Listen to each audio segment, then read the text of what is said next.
औज़ुबिल्लाहि मिनश्शैतानिर्रजीम बिस्मिल्लाहिर्रहमानिर्रहीम। माजू के मेहमान के साथ मैं हूँ मुस्तफ़ा हबीब सिद्दीकी। मोहम्मद अली जिन्ना यूनिवर्सिटी के स्टूडियो से आज हम एक मरतबा फिर आपसे मुखातिब हैं। हमारे साथ आज स्टूडियो में हैं इंस्पेक्टर लुबना टवाना साहब। आप इंचार्ज हैं women and children protection cell Karachi की। उसके अलावा FIA में भी खिदमत अंजाम दे चुकी हैं। एक तवील आपके तजुर्बा है कानून नाफिज करने वाले इदारों के साथ। हमने आपको जहमत दी माजू के अंदर, चूँकि हम ये चाहते हैं कि हमारे नौजवान, ख़ासतौर पर हमारी जो बेटियां हैं, और उनको ये बात पता चल सके कि उनके लिए सिंध पुलिस ने किन किन दायरे में क्या क्या उनके लिए सहूलतें रखी हुई हैं, वो किस तरह अपनी प्रोटेक्शन हासिल कर सकती हैं और वो क्या तरीक़ेकार है जिसके ज़रिए वो अपने राइट्स ले सकती हैं। इसलिए आज हमने इंस्पेक्टर लुबना टवाना साहब को आपके यहाँ जहमत दी है। मोहम्मद अली जिन्ना यूनिवर्सिटी में हमारी हमेशा कोशिश ये होती है कि हम अपने नौजवानों को तालीम के साथ साथ उनको अवेयरनेस भी दें मुख्तलिफ हवालों से।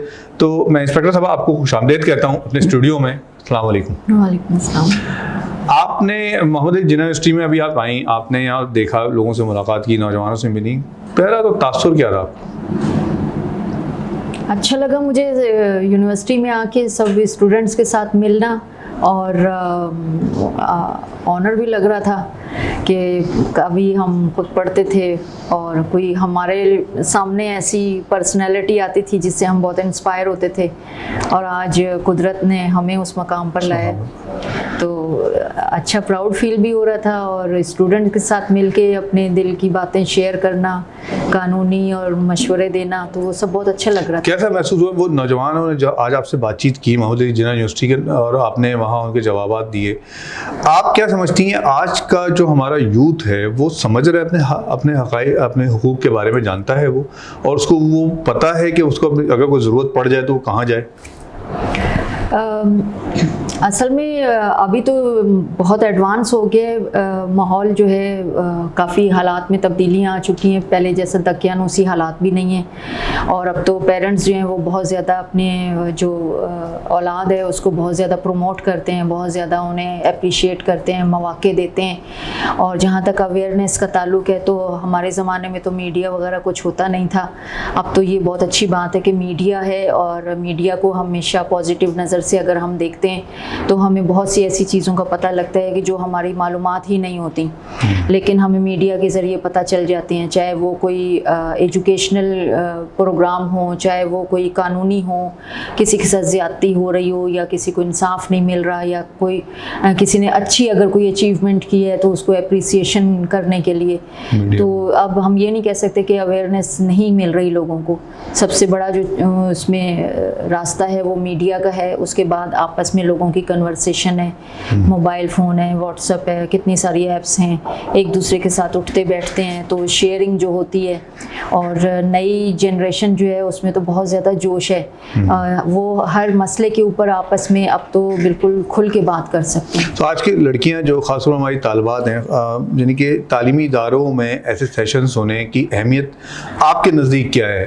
क्योंकि तालीमी इदारों में बहुत बड़ी तादाद में यूथ आती है और वो राब्ते में रहती है। तो ऐसे सेशंस के बारे में आपसे अगर मैं सवाल करूं कि क्या इससे कितने असरात मरतब होते हैं हमारे माशरे पे, हमारी सोसाइटी पे अवेयरनेस के वाले से? देखिए, ये तो बहुत अच्छी चीज़ है कि आपस में बैठ के बात करते हैं, एक दूसरे के साथ शेयर करते हैं, और अब तो खुल के एक दूसरे के साथ हर मौजू के ऊपर जो है न्यू जनरेशन वो आपस में बात करती है, और इससे अवेयरनेस का एक सिलसिला चलता रहता है। चाहे वो जिस तरह से भी आपस में बैठ के कुछ शेयर करें, बात करें, एक दूसरे के मसले मसाइल देखें, अपने मसले मसाइल बताएं, लेकिन एक वो शेयरिंग का सिलसिला चल रहा है, और ये बहुत पॉजिटिव चीज़ है। और अभी जो न्यू जनरेशन है वो तो कोई इसमें हिचकिचाती भी नहीं है अपना कोई सवाल करने में। जो उनके दिल में, दिमाग में सवाल होते हैं वो बिल्कुल फ्रीली करते हैं, जैसे कि आज भी हुआ। आज बहुत सारे स्टूडेंट्स ने हमसे काफ़ी सारे सवाल किए जिसके हमने उनको जवाब दिए, जो कि एक अवेयरनेस का ही हिस्सा है। सवाल ये कि आज की यूथ यानी कि लड़कियां जो हैं अमूमन उनकी प्लानिंग में नहीं होता कि उनको पुलिस में भी जाना है। फ़ौज तो कहीं ना कहीं उनकी लिस्ट में होती है कि आर्मी ज्वाइन करनी है, लेकिन पुलिस के हवाले से हमारे यहाँ अमूमन नहीं होता कि ख़वातीन पुलिस में जाएँ। तो आप जब आई इस फील्ड में, आपने जब ज्वाइन किया तो किस तरह फैसला कर लिया? घर वालों ने रेजिस्टेंस नहीं की? घर में कहाँ जा रहे हो भाई, कौन सी जगह जा रही हो, डॉक्टर बन जाओ, इंजीनियर बन जाओ, ये काम मार धाड़ की जगह चली गई? जी, पुलिस में मैं समझती हूँ कि लेडीज़ को आना चाहिए। जिस ज़माने में मैंने पुलिस ज्वाइन की थी उस वक्त बहुत कम लेडीज़ थी, और लेकिन बहुत अच्छी लेडीज़ थी, बड़ी पढ़ी लिखी थी, जो उस वक्त ग्रुप चल रहा था। और मैं जब आई थी पुलिस में तो मुझे कोई उस वक्त आइडिया नहीं था, सिर्फ मैं यूनिफॉर्म शौक था मुझे कि बड़ी अट्रैक्शन होती है यूनिफॉर्म में, तो उस वक्त ज्वाइन कर लिया था। दूसरा ये था कि भाई आपके पास फुल अथॉरिटीज़ हैं, आप किसी की मदद कर सकते हैं, आपको किसी और की हेल्प लेने की ज़रूरत नहीं है। अगर आपके पास कोई आ जाता है या आप खुद कोई ऐसा वाक़या देख रहे हैं तो उसमें आप इंटरफेयर कर सकते हैं, डायरेक्ट अथॉरिटीज़ हैं आपके पास। तो ये तो मेरी सोच थी। जब मैंने अपने पेरेंट्स को बताया कि मैं इस तरह इंटरेस्टेड हूँ जाने में पुलिस में, तो उन्होंने मुझे कोई रोका नहीं इस पर, बल्कि अप्रिशिएट किया, क्योंकि मेरी सोच को देखते हुए उन्होंने अप्रिशिएट किया। और मुझे हर वक्त मतलब सपोर्ट भी रही अपने पेरेंट्स की तरफ से। जैसे मैं ट्रेनिंग करने जब जाती थी तो ट्रेनिंग से थक के आना, तो मुझे कभी डिस्टर्ब नहीं किया उन्होंने।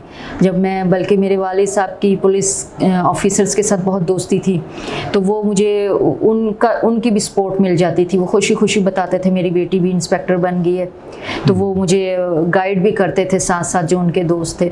तो फैमिली से तो मुझे हमेशा बहुत प्रोटेक्शन मिली है। इवन ये कि अब बाज़ दफ़ा तो ऐसा भी होता था कि जो लोग बहुत दूर पड़े के होते थे वो भी कहते थे कि भाई आप एक दफ़ा आ जाएं यूनिफॉर्म में हमारे घर, तो पड़ जाएगा मोहल्ले वालों को, टूर बन जाएगी, है ना, टूर बन जाएगी। हाँ, तो अच्छा, वो टूर मोहल्ले तक तो रहती है, ये टूर घर में भी होती है?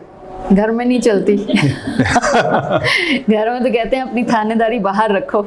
नहीं, वैसे होता नहीं है। वो तो कहा जाता है बीवी की टोर तो घर में रहती ही रहती है, चाहे वो थानेदार हो या ना हो। और फिर थानेदार नहीं हो जाए वो तो फिर तो नहीं, मेरी तो कोई टोर मेरे घर में नहीं चलती, वहाँ बाहर बहुत चलती है। घर में इसलिए नहीं चलती कि सबको पता होता है कि भाई कौन कितने पानी में। अच्छा, वैसे ये कभी कोई ऐसा वाकया आपके साथ हुआ कि आपने किसी मुजरिम को पकड़ने की कोशिश की और कोई मुकाबला हुआ, और उस कैसे, अगर हुआ है, यकीनन कोई ना कोई वाकया ऐसा हुआ होगा, उसको हैंडल कैसे किया आपने? उस वक्त अपने आसाब पे कंट्रोल रखना और एक खातून होते हुए ये सब कैसे किया? अगर कोई वाकया है तो शेयर कीजिएगा। हाँ, इस तरह के वैसे तो काफ़ी वाकयात हैं, लेकिन एक मुझे याद है, हम कायदाबाद थाने की हदूद में गए, एक हमने मुलजिम को पकड़ना था। तो जैसे ही हम वहाँ पहुँचे तो उसमें जो लड़कों की माँ थी उसने क्या किया कि दोनों लड़कों को तो भगा दिया। रेड हमेशा रात के टाइम में होते हैं। जब हम अंदर गए तो वो लड़के तो थे ही नहीं वहाँ पे, वो भाग गए थे पीछे दीवार कूद के, तो वो खातून रह गई थी। मुझे बड़ा गुस्सा चढ़ा, हम उसको साथ ले आए। तो अभी हम रास्ते में ही थे कि पीछे हमारे गाड़ियाँ लग गई। अब रात के 1:30-2 बजे का टाइम है और उस वक्त ट्रैफिक भी इतना नहीं होता, तो वो उनके पास नंबर भी था, वो धमकियाँ और कॉलें देनी शुरू कर दी। तो वो बड़ा ऐसा टाइम था कि हमें उस वक्त जो है ना, बस हमने अपनी मूवमेंट हमने कंटिन्यू रखी और कि हमने रुकना नहीं है, वरना हो सकता है कि मारा मारी हो जाए और कोई ऐसा। एक हम वाकया है, मैं बिल्कुल शुरू में जब आई थी 96 का, तो हम ओडों की बस्ती में चले गए थे। ओड आप समझते हैं, जंगली टाइप के ये होते हैं। तो वहाँ से हमने एक औरत को रिकवर करना था। हम वहाँ पहुँच भी गए और उस लड़की को जो ढूंढना था जिसे, उसे भी हमने रिकवर भी कर लिया। रिकवर करके हमने उसे अपनी मोबाइल में भी डाल लिया। लेकिन हुआ क्या कि हमारी एक जो ASI थी ना, सकीना नाम है उनका, तो वो मोबाइल से नीचे रह गई। अब ये जो ओड हैं ये क्या करते हैं कि ये लेट जाते हैं मोबाइलों के आगे, घेर लेते हैं चारों तरफ से। तो मुझे तो मेरा पहला एक्सपीरियंस था, लेकिन हमारे साथ मेल पुलिस भी थी। तो उन्होंने कहा अब हम क्या करें, अब हम उनकी लड़की को लेके भागें या अपनी साथी को उसके लिए रुकें।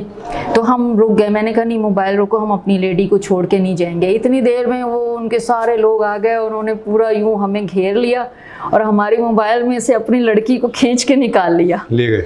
और वो ले गया, लेकिन हमें उस वक्त अपनी उसकी जो थी ना प्रोटेक्शन करनी थी अपनी लेडी पुलिस की। तो फिर हम उसको लेकर, और उस वक्त तो आ गए थे, बाद में फिर हमने दोबारा उसे फिर बाद में हमने धावा बोला, सबको पकड़ लिया। हाँ, फिर हमने कर लिया था, लेकिन उस वक्त हमने ये फेंटी लगाई। फेंटी हर वक्त नहीं लगाते, कोई डिजर्व करता है तो। अच्छा, ये फेंटी मतलब एक मुजरिम का है, क्यों हमारा मोहम्मद अली जिन्ना यूनिवर्सिटी में शोबा नफ्सियात भी है, और यकीनन एक मुजरिम का जहन और पुलिस, आपके जो एजुकेशन, आपका पूरी ट्रेनिंग होती है, उसमें इसका भी अमल दखल होता होगा कि एक मुजरिम की नफ्सियात कैसे समझी जाए। वो पढ़ाई क्या होती है, आप कैसे, उसकी ट्रेनिंग क्या होती है आपके यहाँ? देखिए, ये बहुत सारी चीज़ें जो है ना पढ़ने से डिफरेंट होती हैं, और प्रैक्टिकल लाइफ में जब हम आते हैं तो पढ़ाने में तो हमें सख्ती से डिस्करेज किया जाता है कि जी आपने मारपीट करनी नहीं है। जो आपके सामने विक्टिम है उसको बहुत आपने फ्रेंडली माहौल देना है कि उसको जो है ना हर तरह से तहफ़्फ़ुज़ मिले, तो वो आपके साथ शेयर करे अपने प्रॉब्लम्स, और उसके प्रॉब्लम्स को समझ के, उसके दुख को समझ के हम फिर अपनी स्ट्रेटजी बनाएं कि क्या उसको हेल्प करनी है। इसी तरह जो एलिज्ड पर्सनस हैं, जो मुलजिम हैं, जो मुजरिम हैं, उसके लिए भी हमें मारपीट की कोई इजाज़त नहीं है कि हमने उसे मारना है या टॉर्चर करना है, ना हमें कानून में पढ़ाया जाता है ऐसा कुछ। प्रैक्टिकल लाइफ में जब आते हैं तो उसकी साइकी देखते हैं। अब देखें, अगर मेरे पास एक केस है और मैंने उसको जो है उसका गिरफ्तार कर लिया मुलजिम को, अब मैं कोर्ट में लेके गई हूँ, वहाँ से मुझे उसका रिमांड मिल गया 2 दिन का, ठीक है। अब 1 दिन तो मेरा कोर्ट में जाने में लग गया, ट्रैफिक जिस तरह है, और फिर वहाँ पे इंतज़ार करना, वापस मैं आऊँगी तो मेरे पास अब इतना टाइम नहीं है, मैं उससे सवाल जवाब जब करूँगी, और वो कोई भी देखें जिसने जुर्म किया होता है वो खुद से नहीं बताता, तो वो टाइम गेन करते हैं। अब दूसरा दिन आ गया, मैंने इन्वेस्टिगेशन की, मुझे कुछ जब वो बता ही नहीं रहा तो मैं कैसे करूँगी। लाजमी मुझे हो सकता है कि मुझे गुस्सा भी आए, गुस्से में मैं उसके साथ फिर उस तरह से ट्रीट करूँ, तो उसकी जो है ना साइकी देखी जाती है कि अंदाज़ा हो जाता है उसकी बातचीत से कि ये हमें फ़ौरन कोई रिस्पॉन्स करेगा कि नहीं। तो उसके लिए हम जो है ना वो उसकी साइकी को देखते हुए उसके साथ ट्रीट करते हैं कि जैसे उसको समझाते हैं कि भाई ठीक है, तुम्हें कुछ नहीं कहा जाएगा और तुम्हें हम पूरी फेवर देंगे, तुम्हें छोड़ देंगे, इस तरह के हम जो थोड़े से वो टेक्निक यूज़ करते हैं। तो उसमें वो अगर आ जाता है और बता देता है, तो मेन तो हमें ये चाहिए होता है कि अपना जुर्म अगर इसने किया है तो ये कबूल कर ले और हमें जो एविडेंस है वो हमें दे दे, हाँ वो हम कर दें। अगर वो हमारा मकसद पूरा हो जाता है तो फिर ज़रूरत ही नहीं उसके साथ ना गाली गलूज करने की, ना उसे मारपीट करने की। लेकिन बाज़ होते हैं जो बहुत शातिर किस्म के होते हैं, उन्हें पता होता है कि अगर मैंने सच बोल दिया तो मैं तो सज़ा में चला जाऊँगा, फिर उनकी फेंटी लगती है। तो लेकिन ये फेंटी के लफ्ज़ मैं इसलिए इस्तेमाल कर रहा हूँ बार बार कि हमारे यहाँ अमूमन जो पुलिस स्टेशन में लोग नहीं जाते, और यानी कि ख़ासतौर पर जो पढ़ा लिखा माशरा है उसके लोग या पढ़ी लिखी ख़वातीन वो नहीं जाती हैं, उनको एक तो वहाँ के माहौल के बारे में एक रहता है कि पता नहीं कैसा माहौल होगा, और वहाँ जाएंगे तो एक वो ख़तरनाक सा पुलिस वाला होगा, इतनी लंबी लंबी मूछें होंगी और छोड़ेगा नहीं, डंडे मारेगा। अब तो मेरा ख्याल ऐसा नहीं है, क्योंकि हम कराची में जब देखते हैं तो पुलिस डिपार्टमेंट से जो लोग आ रहे हैं, जैसे आप हैं मौजूद, और भी हम सड़कों पे देखते हैं तो बहुत एजुकेटेड लोग हैं, पढ़े लिखे लोग हैं, बड़े तमीज़ से बात कर रहे हैं। तो ये जो लोगों के अंदर खौफ है, ये कैसे ख़त्म किया जा सकता है? देखिए, ये आपने ठीक कहा है कि एक ज़माना था कि बहुत ज़्यादा लोग डरते थे पुलिस से, और वो इस तरह के नक्शे भी सामने आते थे। और अब तो काफ़ी तकरीबन कोई 25-30 सालों से जो है बहुत ज़्यादा पढ़ी लिखी जनरेशन आ रही है पुलिस में। आपको बीए और एमए से कम कोई नहीं मिलेगा कि जो हमारे कांस्टेबल्स जो हैं वो भी बीए पास हैं, इंटर पास हैं, एमए किया हुआ है किसी ने। और इसी तरह हमारी जो अब लेडीज़ पुलिस आ गई हैं वो भी सारी पढ़ी लिखी हैं। और जब अच्छी फैमिलीज़ के लिए, अच्छी फैमिलीज़ से आ रहे हैं ये नई जनरेशन, तो उनका जो है वो बैकग्राउंड भी अच्छा है, और उनको जो है उनकी अवेयरनेस भी है, उनका एटीट्यूड भी अच्छा है, तो उससे बहुत ज़्यादा फ़र्क पड़ा है। फिर मज़ीद इस खौफ को कम करने के लिए जो है विमेन पुलिस स्टेशन अलहदा बना दिए गए हैं, जो कि वुमेन प्रोटेक्शन सेल भी हैं।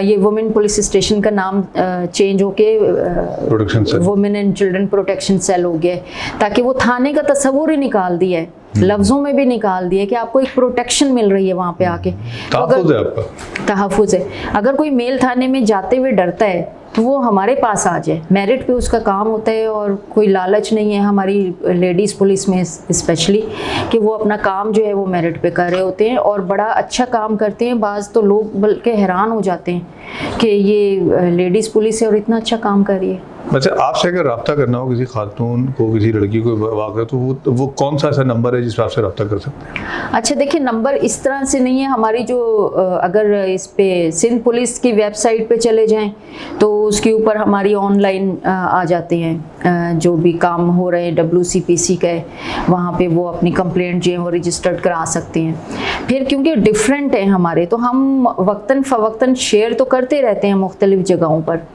और इसमें जो है हर एसएसपी ऑफिस के साथ हमारा विमेन प्रोटेक्शन सेल है, हर डीआईजी ऑफिस के साथ हमारा विमेन प्रोटेक्शन सेल है, एक हमारा केपीओ में है, कराची पुलिस ऑफिस में है जहाँ मैं बैठती हूँ, फिर एक हमारा सेंट्रल पुलिस ऑफिस में है जो आईजी ऑफिस है हमारा, वहाँ पर है। वहाँ से तो मॉनिटर होते हैं ये सारे, लेकिन मेन जो वर्किंग हो रही है वो हमारे ये 11 यूनिट हैं जो 3 डीआईजी ऑफिस में और बाकी 7 जो हैं वो उसमें हैं एसएसपी ऑफिस में। सारी कार्रवाई वहाँ से होती है। ठीक है, बस मैं आखिरी सवाल आपसे करना चाहूँगा हमारे जो देखने वाले हैं उनके लिए, ख़ासतौर पर नौजवान, कि अगर कोई लड़की ख़ासतौर पर ख़वातीन में, लड़कियों में कोई जाना चाहता है पुलिस में, तो वो अप्लाई कैसे करे और वो तरीक़ाकार क्या हो सकता है, वो क्राइटेरिया क्या है, अगर थोड़ा सा आप इसको ब्रीफ करें। हमारी जो www.sindhpolicepk.government आप उस पर जाएंगे तो वहाँ पे अगर आप वैकेंसीज़ में चले जाएं तो वैकेंसीज़ में जो उस वक्त उन्होंने दी होंगी वो आ जाएगा उसका, फिर उसमें फॉर्म भी आ जाता है, उसमें रिक्वायरमेंट आ जाएगी, उसके अंदर कौन कौन सी वैकेंसीज़ हैं, किस ग्रेड की हैं, उनके लिए क्या रिक्वायरमेंट्स हैं, फ़िज़िकल कैसा होना चाहिए, एजुकेशनल क्या चीज़ है, वो सारी उसके अंदर डिटेल आ जाती है। आप ऑनलाइन उसका फॉर्म जो है वो फिल कर दें, फिल करने के बाद वो सबमिट हो जाएगा। फिर जैसे अगर अब 100 वैकेंसीज आई हैं डिफरेंट उसकी, तो वो फिर और उसके ऊपर आ गई हैं एप्लीकेशंस कोई 10,000, तो उनकी स्क्रूटनी होगी, जो जो उस क्राइटेरिया के ऊपर फिट होते जाएंगे उनको फिर इंटरव्यू कॉल लेटर इशू हो जाते हैं। फिर इंटरव्यू के आगे 3 स्टेजेस आते हैं कि जब आप आएंगे, जब ये आते हैं तो इनका पहले होता है फिजिकल टेस्ट होता है, उसके अंदर इनकी रनिंग लेते हैं, अगर कोई रनिंग में पास हो जाता है तो फिर उसका हाइट और वेट होता है, अगर उसमें भी पास हो जाता है तो उसको नेक्स्ट उसके लिए रिटन टेस्ट के लिए बुला लेते हैं। जब वो रिटन टेस्ट भी पास कर लेता है अपना तो फिर उसको इंटरव्यू के लिए बुला लेते हैं, इंटरव्यू भी पास कर लेता है तो उसका फाइनल हो जाता है। फाइनल अपॉइंटमेंट के बाद फिर उसका मेडिकल होता है जो ऑफिशियल हमारे करते हैं पुलिस से, सिंध पुलिस हॉस्पिटल से, वो रिक्वायरमेंट पूरी हो जाती हैं तो बस वो अपनी ड्यूटी पे लग जाते हैं। ठीक है, बहुत शुक्रिया मैडम आपका यहाँ हमारे साथ मुखातिब होने का। आपने मैडम लुबना टवाना साहब, इंस्पेक्टर लुबना टवाना साहब, आपने सुना उनको, हमने यकीनन अभी हमने कुछ देर पहले एक प्रोग्राम भी किया या अवेयरनेस सेशन किया, उसमें तलबात की बड़ी तादाद थी, वो भी आपको हमारे चैनल में मिल जाएगी और आज का इंटरव्यू भी आपको मिलेगा, यकीनन इससे फ़ायदा होगा आपको। आपने इस इंटरव्यू से और इस सेशन से क्या सीखा, आप और क्या सवालात करना चाहती हैं या चाहते हैं, तो आप हमसे रब्ता करें, हमारी माजू की वेबसाइट से रब्ता करें, इस यूट्यूब चैनल के ज़रिए रब्ता करें। आप मेरा ईमेल एड्रेस, मेरा कॉन्टैक्ट नंबर भी आपके पास आएगा, उसमें आप मुझसे बात करें। और अगर आप समझते हैं कि कोई और ऐसा मौजू है जिस पर इंस्पेक्टर लुबना टवाना साहब को हमें ज़हमत देनी चाहिए, तो हम इनको दोबारा आपसे मिलवाएंगे इंशाल्लाह। हम दरख्वास्त करेंगे कि फिर तशरीफ़ लाएं, और हम चाहते हैं कि माशरे में हम ये बात भी बताएं कि पुलिस का ये चेहरा भी है, ऐसे लोग भी पुलिस में मौजूद हैं जो माशरे का हुस्न है, और हम इनको सलाम पेश करते हैं, अपनी पुलिस को सलाम पेश करते हैं। मोहम्मद अली जिन्ना यूनिवर्सिटी की जानिब से मैं शुक्रिया अदा करता हूँ आपका, इंस्पेक्टर लुबना टवाना साहब आपका, और तमाम हमारी जो पुलिस फोर्स है उनका, कि आपकी प्रोटेक्शन है जिसकी वजह से हमारे तलबा, हमारे नौजवान इतने आराम से आते हैं, तालीम हासिल करते हैं, हम इस शहर में आराम से घूमते फिरते हैं। हम आपके शुक्रगुजार हैं और उम्मीद करते हैं कि इंशाल्लाह आप हमसे राब्ते में रहेंगे। बहुत शुक्रिया।